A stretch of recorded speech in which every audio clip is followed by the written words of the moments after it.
Tonight, I'm honored to introduce Ben Crump, who will be discussing his book, Open Season. Over the course of his distinguished legal career, he has handled the cases of Trayvon Martin and Michael Brown, among many others. He has established himself as one of the country's foremost advocates for social justice, along with being an outspoken speaker against systemic racism in the American legal system. In Open Season, Ben explores the high-profile case he has handled and analyzes them in the context of key legal tenets such as the 13th Amendment, the 1951 Genocide Petition to the United Nations, and the Stand Your Ground laws. This book is an unflinching examination of how the justice system in America is inextricably linked with the country's history as a slave-owning nation, which has given rise to mass incarceration, voter disenfranchisement, unequal educational opportunities, disparate health care practices, job and housing discrimination, and police brutality. Ben outlines how this system specifically targets people of color in America. Open Season is more than Ben's incredible mission to preserve justice. It is a call to action for Americans to begin living up to the promise to protect the rights of its citizens equally and without question. Joining him in conversation tonight is Monique Presley. Monique has worked as a trial attorney, and her credentials include being a television legal analyst contributor, crisis manager, radio host, noted speaker, adjunct law professor, certified leadership trainer, and ordained minister. Her work, I'm just a bookseller. Her work has been featured in the New York Times, the Washington Post, the Los Angeles Times, and among many others. So we are happy to have Ben Crump and Monique Presley with us tonight. So please help me in welcoming them to Politics and Prose.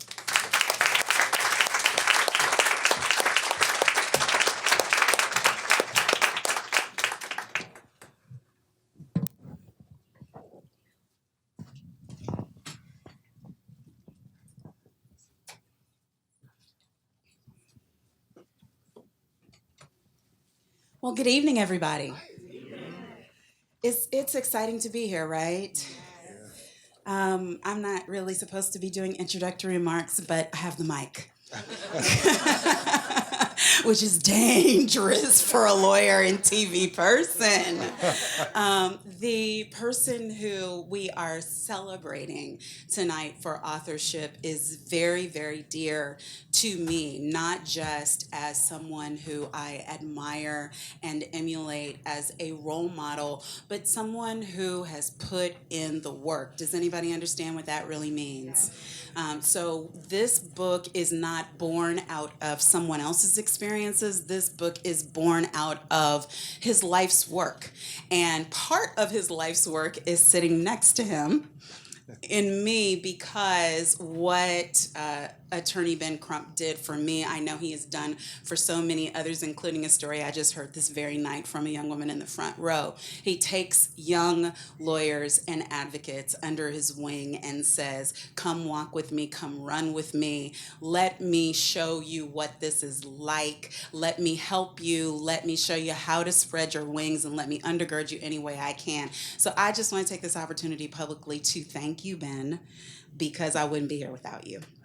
And Monique is much too kind. She is one of the best lawyers in America, bar none. Thank you for that opinion, Ben Crump. But tonight, we're here to talk about a work that I've been excited about for a good while. And my notes are in my phone, not because I'm a millennial, but because I'm trying to learn to take after the millennials and not kill as many trees. But the name of the book is Open Season, the legalized genocide of colored people. Ben, other than the things I already said, what inspired you to write Open Season? You know, Monique, and as a lawyer who fight injustice every day in America as well, it's important that we document for America so they can look in the mirror and see a reflection of the hypocrisy that exists when you talk about not living up to the constitutional aspirations for all citizens, like equal justice under the law for all people. I think about Ben Franklin, who said that democracy is like two wolves and a lamb voting on what to have for lunch. And You don't have to be a rocket scientist to know how that vote is going to go. Yeah. But he said liberty. Liberty is making sure that that lamb is well armed to protest that vote. And so, Monique, one of the things I endeavor with Open Season is to make sure that young lambs in communities of color are well armed to protest the school to prison pipeline, that they're well armed to protest voter suppression, that they're well armed to protest Jim Crow racist laws like Stand Your Ground, that they're well armed to protest environmental racism that would have young children growing up in South Central Los Angeles have a third of the lung capacity as children in Santa Monica, California, because they have made it legal for these toxic pollutant chemical plants to exist within breathing space of where our children play and go to school and live every day. Make sure that these young lambs are well armed to protest the prison industrial complex that as many people who go to prison, you only think about losing your constitutional rights. But if you are a minority, especially women of color, you not only have to worry about losing your constitutional rights, but you have to worry about losing your reproductive rights. As late as 2014 in liberal California, it was documented that Black women and Hispanic women were being coerced legally into having forced sterilizations. And as late as 2017, you had judges in the state of Tennessee standing in open court, Monique, pronouncing sentences saying to Black men that we will reduce your 12-year sentence to 2 years if you would just agree to be sterilized. And so we're talking about genocide literally and figuratively. And so that's one of the big things that we wrote the book for. And I'll say this second thing quickly that inspired me. And, you know, we were talking back and forth during Ferguson, and I remember we came to CBC together and was walking around talking about the atrocities that we were witnessing. And one of the things that I saw were these amazing young people who refused to remain silent in the killing of Michael Brown. They would not let them sweep Michael Brown's death under the rug. And, you know, you had all these young Black Lives Matters activists out there, and when the National Guard came in their militarization and they were all armed with their assault rifles, and this one young man walked up to them and they had their assault rifle trained on him center mass, but he had no fear whatsoever. He walked right up to them. His face was practically touching the tip of the rifle, and he said, "Go ahead and kill me now. Go ahead and kill me while all these cameras out here, because y'all gonna kill us when the cameras leave. Go ahead and kill us now so the world can see how y'all are killing us." And that was riveting to me, and I never forgot that. And I said, he's right. It is important for the world to see how they're killing us, but not just how they're killing us with bullets in these high-profile police shootings, Monique, but more poignantly, how they're killing us every day in every city, in every state, in every courtroom in America with these trumped up felony, and I do mean trumped up felony convictions. And so they are using the law that was meant to protect us as the very instrument to kill us in many regards. Right. And Ben, I don't know if you even remember, we had, it's been 6 years ago, shamefully, 6 years ago, we had about a 2-hour conversation about that very thing, about what it's like to be supposedly alive and allegedly free, right, with liberty, but in a country that has turned the penal institution into modern day slavery. And so when I saw you use the term genocide, it occurred to me, genocide is not just the killing or the taking of a physical life. Genocide is the stripping of the opportunity for a life, where opportunities that belong to other people don't belong to a person of color or don't belong to a Black male. But the question I keep coming up with over and over again is, how do we get people who don't look like us to care? You know, and that is what we are trying to do with the book. You're trying to say to America and speak to the consciousness of America that we're better than this. You know, you have the opportunity to live up to the high ideals and aspirations of this glorious document called the United States Constitution. But unfortunately, as you know, oh too well, Monique, and all the lawyers in the audience knows, I don't care how beautifully written the law is, it's still just dead words on paper, and we breathe life into them. And we make the law a reality of whatever it's going to be. One of the things the book is, I believe, Monique, is an extension of what these great Black leaders did in 1951, led by the great Paul Robeson, who at the time was the most famous African-American in the world.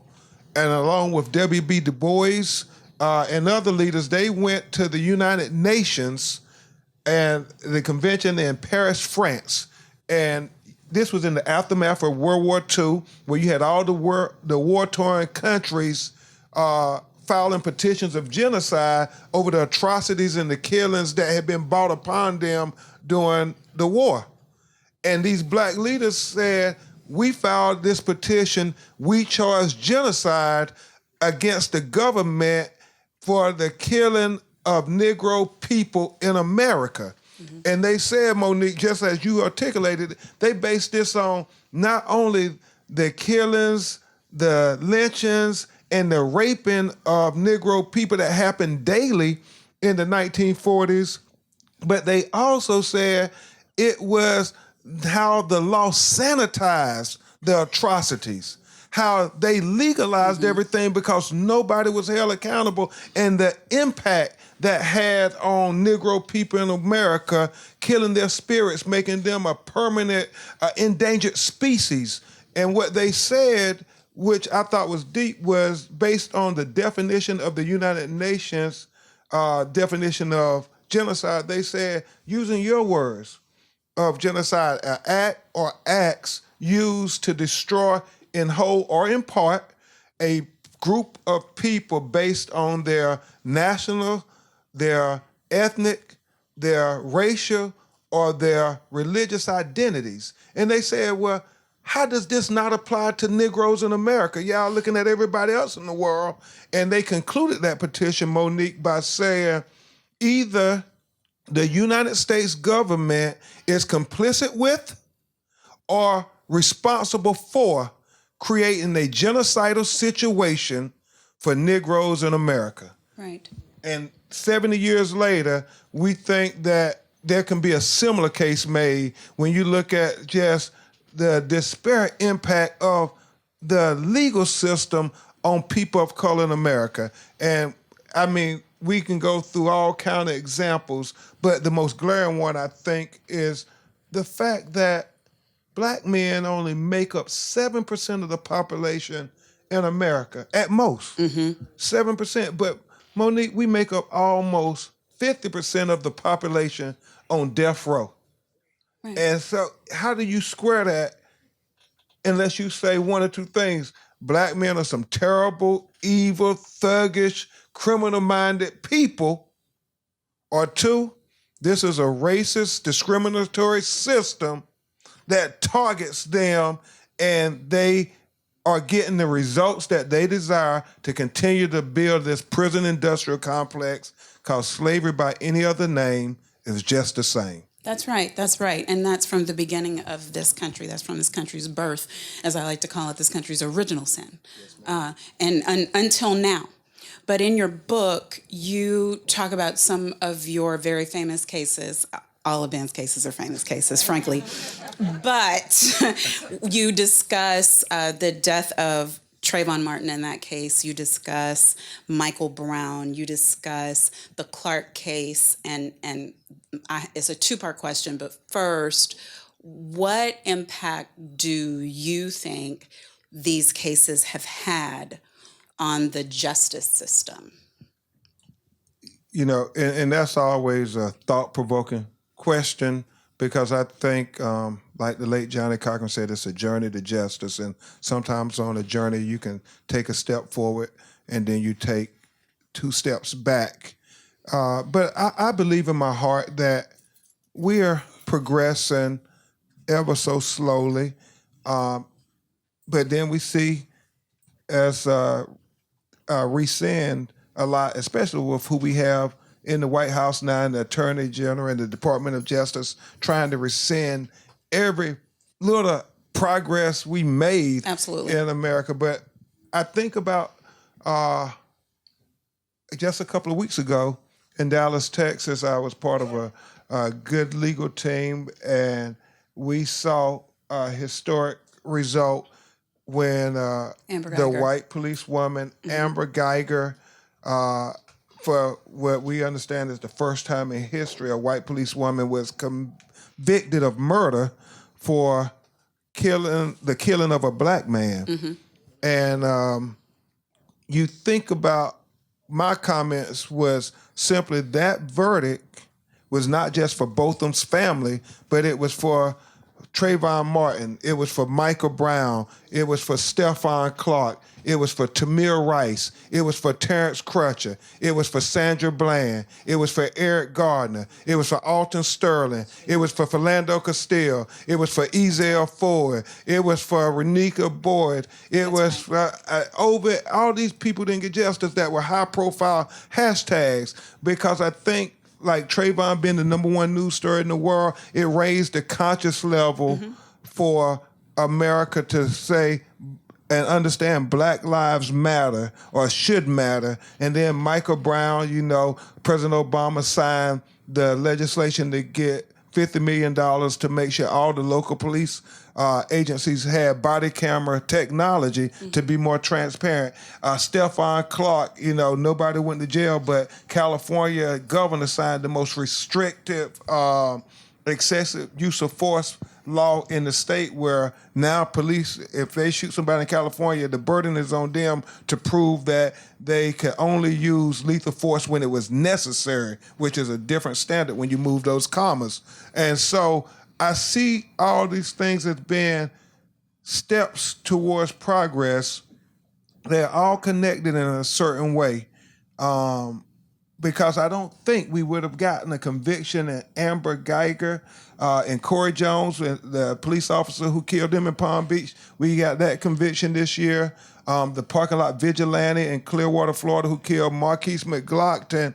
You know, if there was no Trayvon Martin, you wouldn't see an all-white jury convict that white man and that white police officer for killing these unarmed black people in 2018 and 19. So we make a little progress, but then we see the Department of Justice has said they're going to always support the police no matter what under this current administration. So we have to remember what Frederick Douglass said, without struggle, there can be no progress. So I know we're struggling a lot right now, but I see that as an opportunity to make a lot of progress too. Right, but elections have consequences.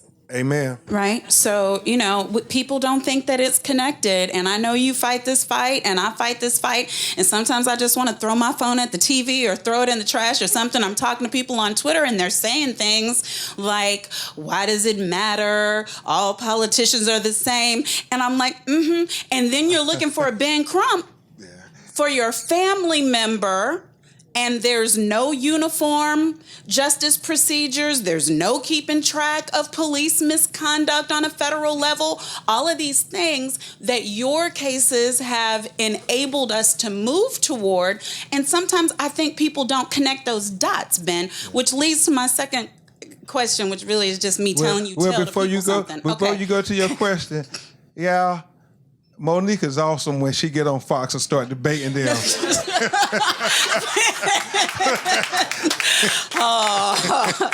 When your big brother asks you to do the book thing, then he ends up plugging you. But Ben, so sometimes people on Twitter, I feel like, or on Instagram or on YouTube don't understand, because we'll be trying to talk about a particular case and they'll say, yeah, but the officer wasn't found guilty and et cetera and et cetera.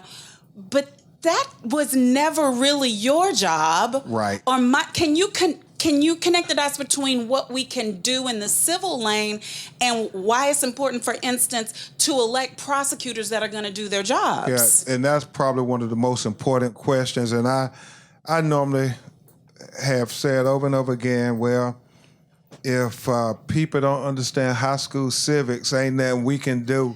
But maybe there is something we can do. Try, Ben, try. You know, you learn in high school civics that, Shamika, it is only the government official who can put somebody in jail, can take away their liberty interest, can prosecute you. And what Monique and I and other courageous civil rights lawyers, I see a lot of them, Nellie and everybody here, all we can do is sue for a civil rights violation or a civil rights lawsuit.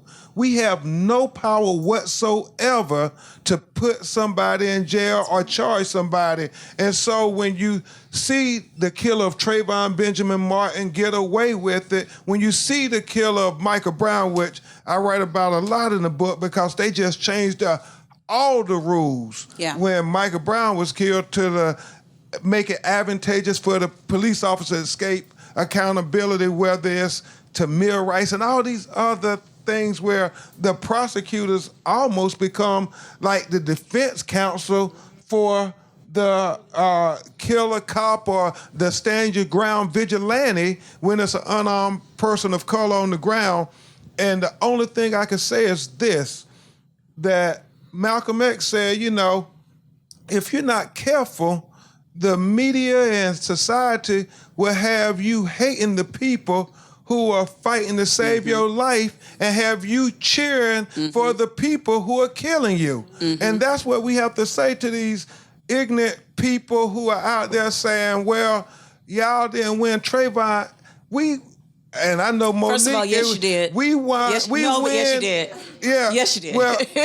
Well, you won as much as you could win for the lane that you were in. Well, and we won the civil rights lawsuit. Yeah. We have never lost a civil rights lawsuit, and I love to document that because in all these killings, the reasons why the families are very proud of us and thank us is because we won what we were supposed to do, but the people did not hold the prosecutors accountable who was supposed to do their job. It's so eerie to me that they can prosecute black and brown people every day and twice on Sunday and Monday, but when it comes to trying to defend the honor and the dignity of a black person, the prosecutors seem like it's a fish out of water experience when you start watching that. And so that's what we have to do. But I still think we're making progress, Monique.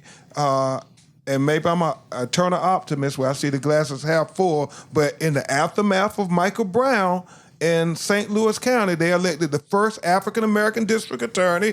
In the aftermath of the killing of Laquan McDonald, they have elected the first African-American, Kim Fox. Wesley Bell was for St. Louis. And then in the aftermath of Trayvon in Orange County, Orlando, Florida, they elected the first and only black prosecutor we've ever had in the history in the state of Florida, in Aramis Ayala. So I think, you know, these tragedies have awoken in some regards, Monique, people to say, okay, I get it.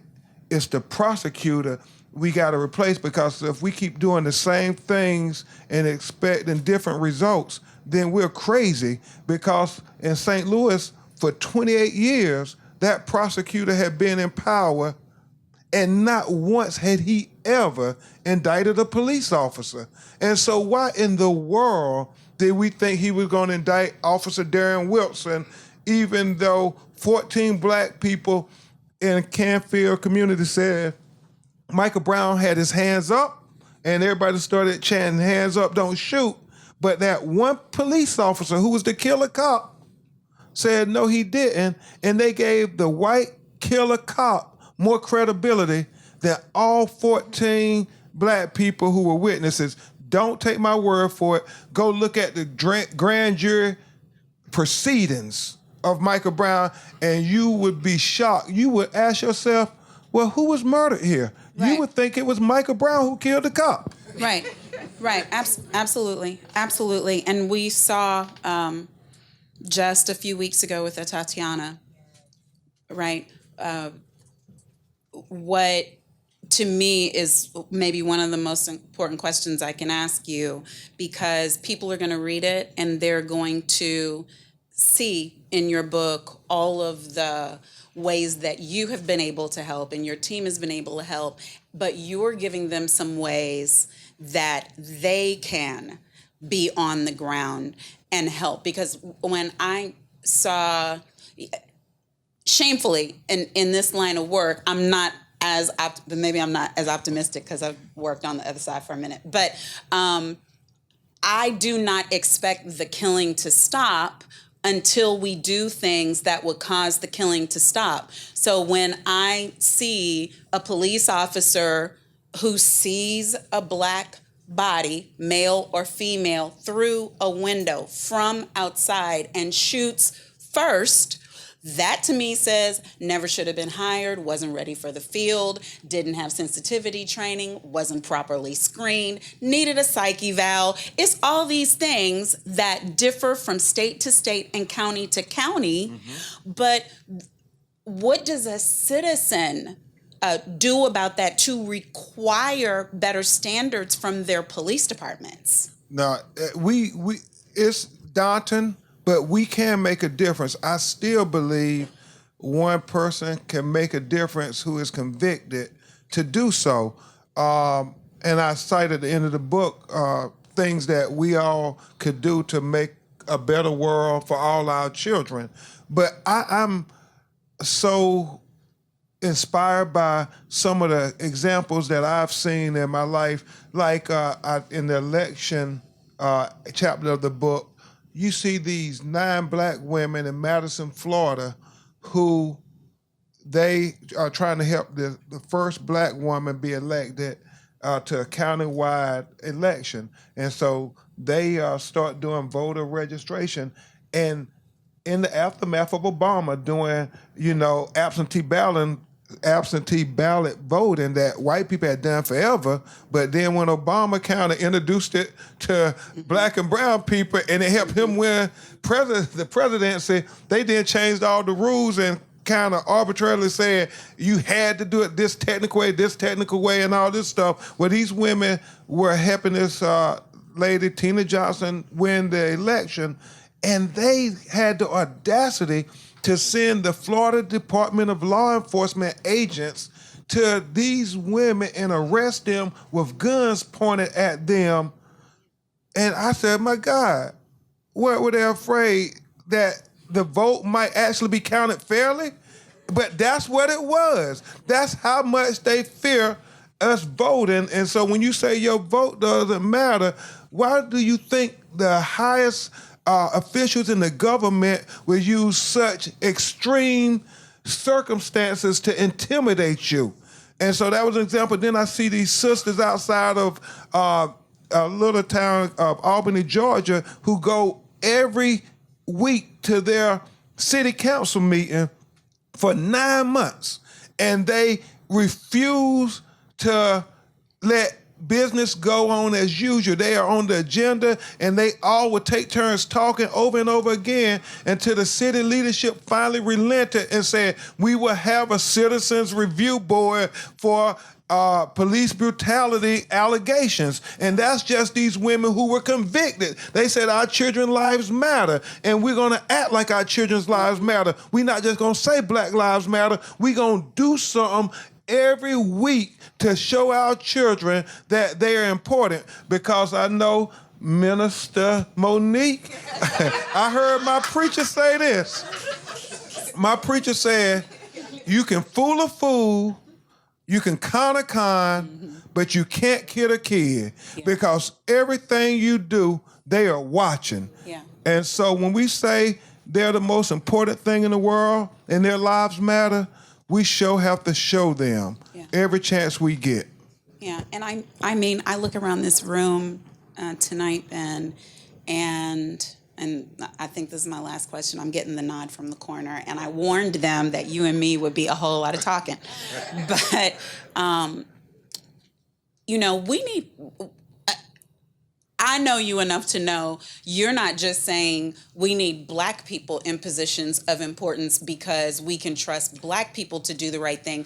We need people of conscience in positions that matter because we are still in this country a minority that requires love and goodwill and humanity from all our brothers and sisters. I mean, that's the only way that the civil rights movement went forward, which I know sometimes people don't want to acknowledge, but I need everybody of every stripe and color, primary colors, pastels, whatever it is, to come on and join this movement, right, man? Absolutely.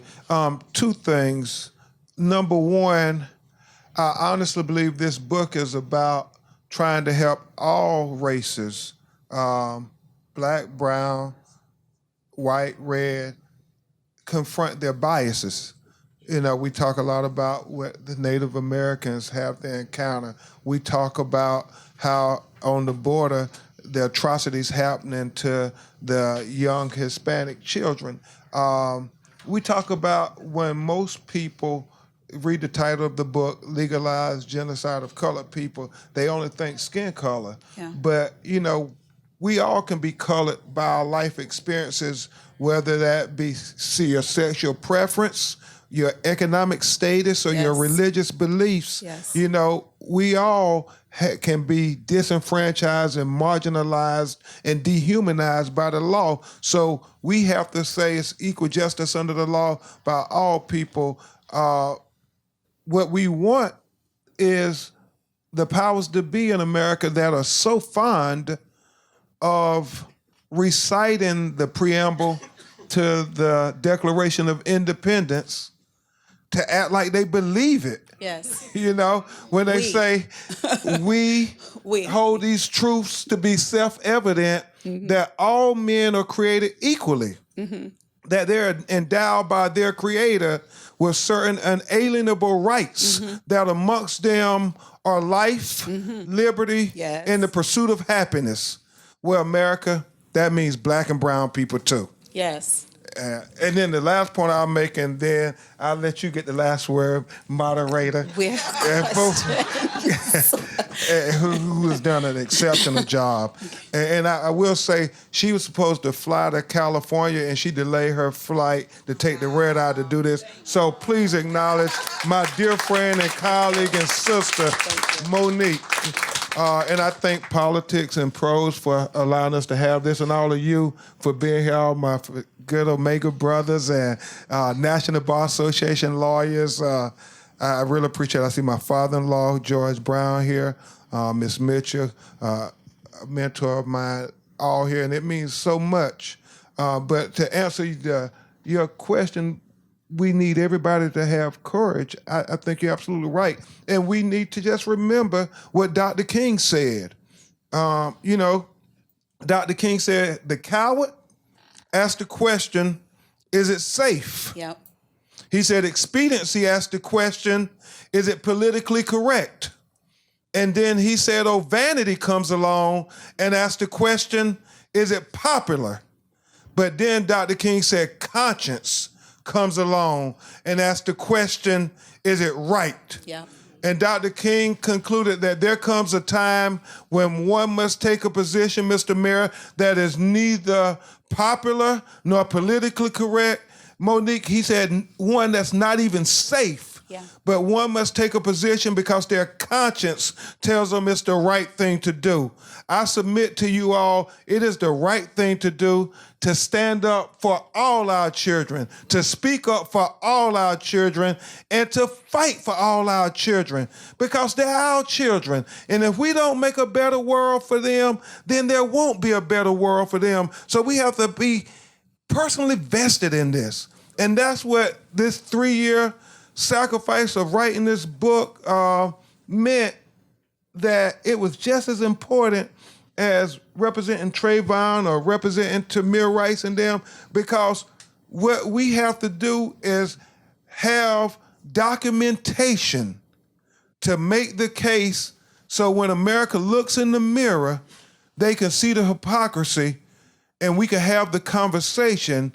But it's so important that we have the conversation because, Sir Micah, we can never get to a solution of how we heal this country unless we first admit that there is racism and discrimination embedded in all of the institutions that exist in American society. And that is the only way we can live up to the high ideals and the aspirations of the United States Constitution, which says equal justice under the law for all Americans.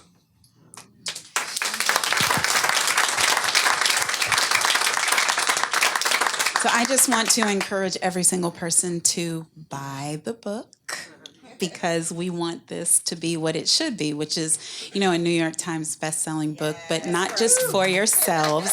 Buy it for someone else. This book is not a vanity project. This is a call to action. And that means that this is a legacy and a body of work that we want to live forever. So I thank you for taking the time, not just to do the work, but to share the work in this medium.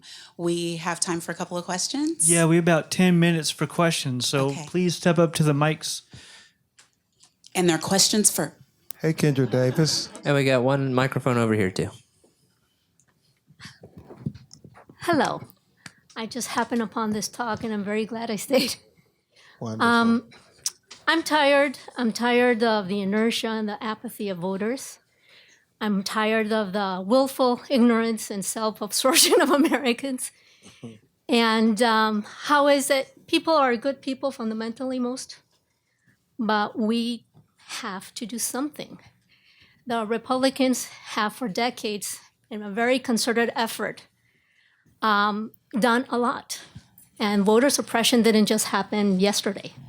It's a project of more than a decade. I will quickly, because I know we Yes. got to get to a lot of people, and I want Monique to chime in on it because she does it so Yes. well when she debate her adversaries on Fox News.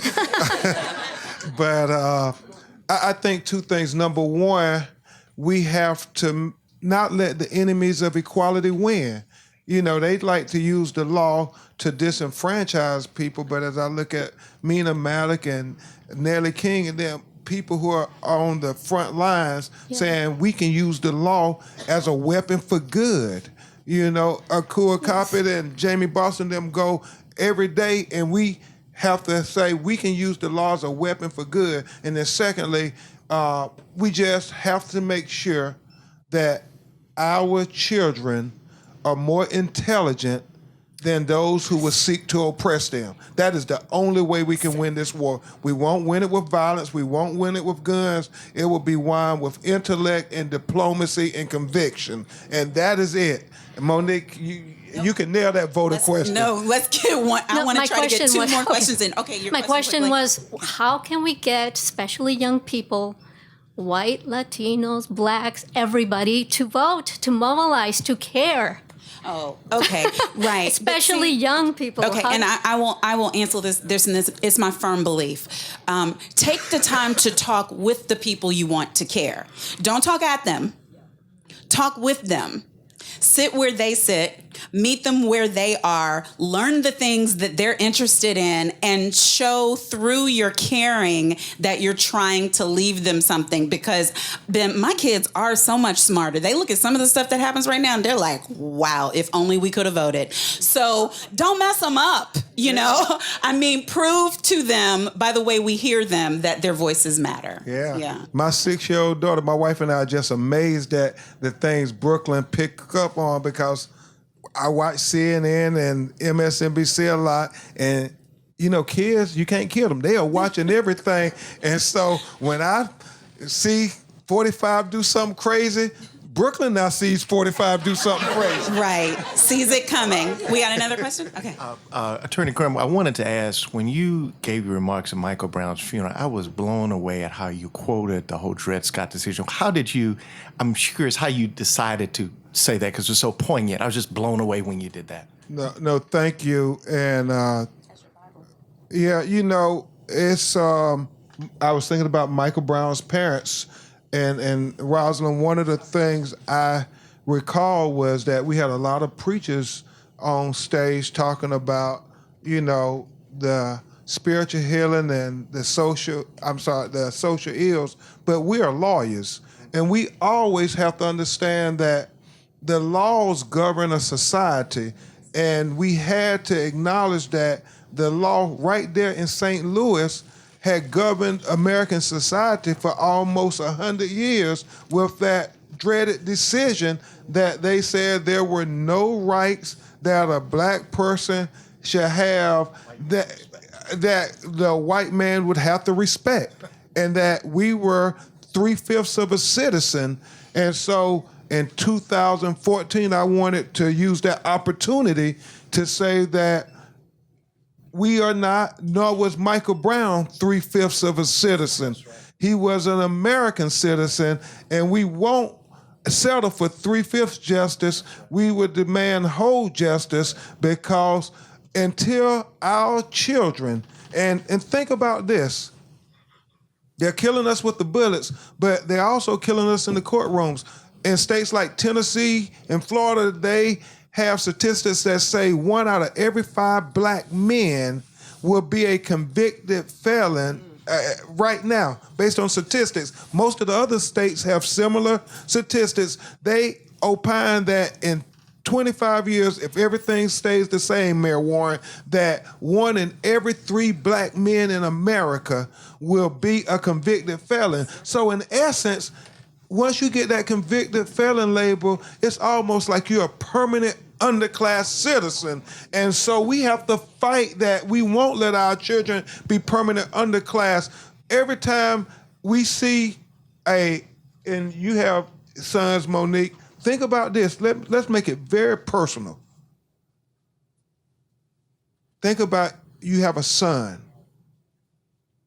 You have a nephew. You have a male cousin. And they're all 3 and 4 years old.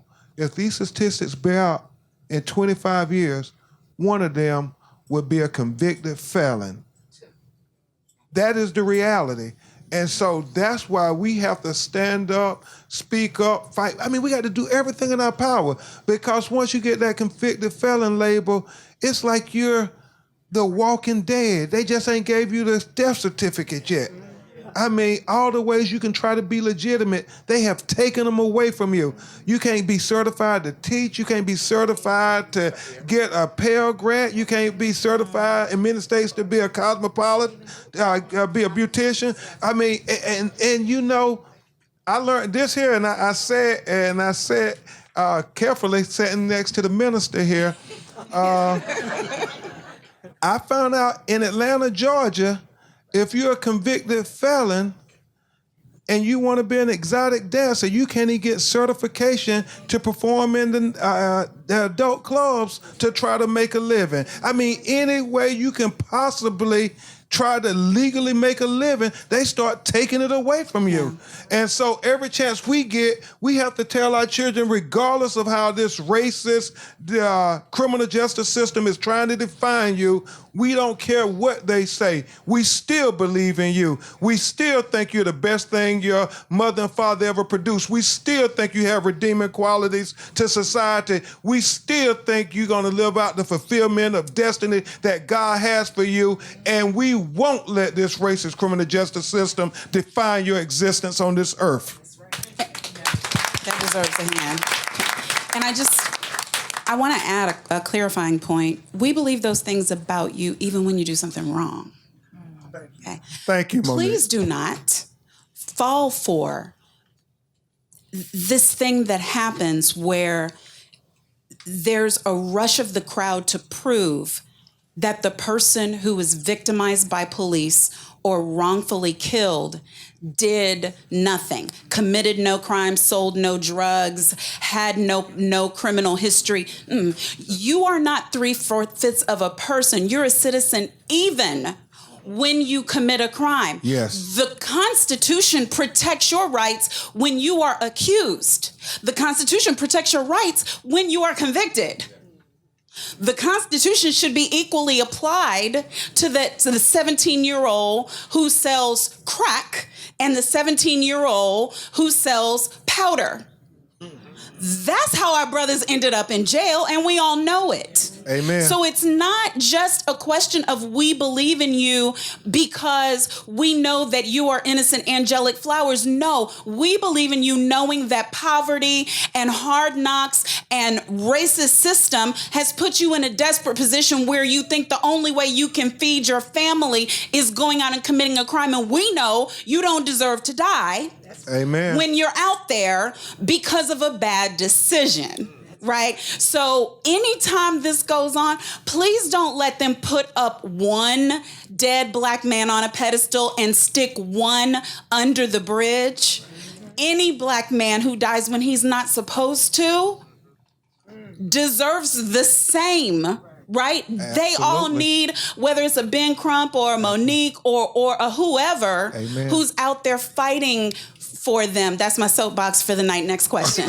Last question of the night. Do we have time for one more? Two more. Okay, We're two going to do more. it quick. apologize. Minister Dr. Presley, Yes. you kick butt on Roland Martin every week, Well, too. thank you. He'll be glad to hear that. Y'all watch Roland Martin Unfiltered. Yeah, not 6 just Fox News, p.m. Roland Martin. Yes. Let me push Roland Martin.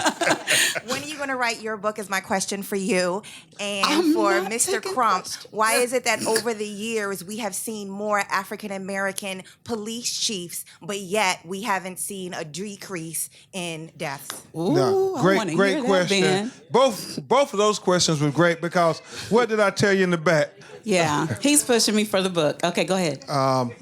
Excellent question. I think we have to understand, as I try to articulate in the book, that it's institutional racism, that is systematic discrimination. And when it's in the fabric, it's embedded into the fabric of the institutions. It doesn't matter how you can replace individuals. The system produces the same outcomes. So what we have to try to do is change the system entirely. One individual won't make the system change in and of itself. It has to be a constant, continuous, systematic effort to revert back the constant systematic effort to oppress us and to discriminate against us. It's not going to happen overnight. It's not going to be something that we have some savior who's an elected official. It's going to take the tireless, hard work of people who are dedicated, like those sisters outside of Albany, Georgia, who went every week, rain, snow, whatever. They said we were going to that city council meeting on Wednesday. We were going to sit up front and we were going to make them look at our black faces, and we were going to continue to ask the same questions over and over again. What are you doing to stop this police brutality, this overrepresentation in the jails and the prison, and this discretionary prosecution of our children? And, you know, they were unflinching, and it was only through that systematic, continuous work. It didn't matter if they had a black police chief or a black city councilmen and everything, they had to say, we're going to change the system in some manner. And that's what they did when they got the police citizens review, because now they could sit there when the police continued to sanitize the killings and the brutality. They can say, based on our committee that has been duly appointed by the city council, who has been duly elected by the citizens, we speak just as much for this atrocity as the police internal affairs speak for the atrocity. And so it's that kind of thinking. I go back to what I said. We have to make sure that our children are more intelligent than their oppressors. That is the only way we win this war. We got to outthink them. People get up early in the morning trying to figure out how to continue to make sure they keep us down. So we got to get up even earlier to try to figure out how we rise above. And that blue line is real. So just because a police officer is of color, black, brown, don't think that has anything to do with the way that it will play out on the streets or the way it'll play out in administration. And you've seen it firsthand when you were a prosecutor. Yeah, yes, God, Ben, yes. I was not a prosecutor, though I think we need prosecutors, but I did defend a municipality on the civil side for 10 years, and I had just as many police misconduct cases where the officer was African American or Latino as I had where the officer was white, and some of the most atrocious cases were black on black. So, and you were like a prosecutor. Yes. He loves it. Can you see where our relationship started? Last question of the night. Well, I'm from Grambling State University. Yes.